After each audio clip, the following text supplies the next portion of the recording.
Behin batean mendi batean gizon lodi bat zegoen, ta egun batez sasi artean gitarra topatu zuen.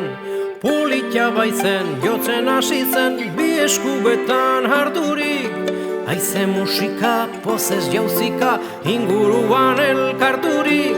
Baso hartako animalia adiskide egin zituen.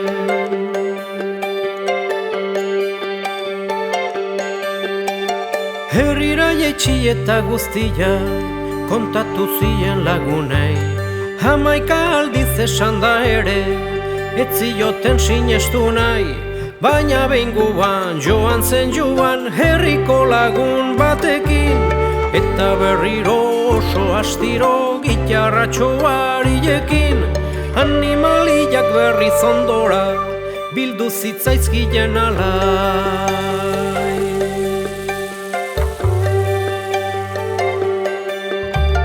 Sinestu zuen lagunak ere gitarraren komerila, eta beste bat ekarri zuten atzeman zezan egia.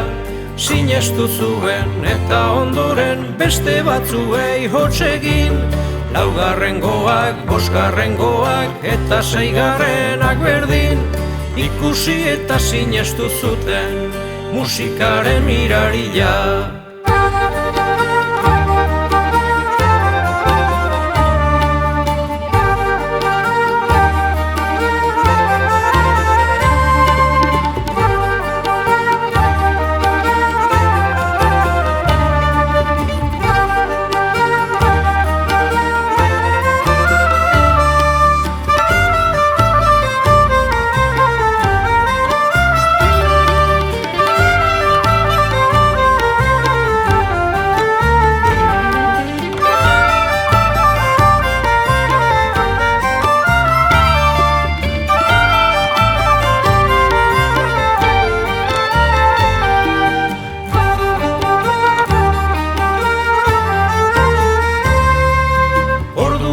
Seik sinestu eta heldu zen zazpigarrena, animaliak hurbildu eta konprenitu zuen dena.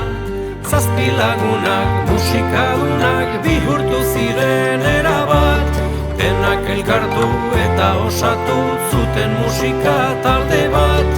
Eta talde txohari oskorri jarri zioten izena, honela bazen ala espazen, hau da kontatzen dutena.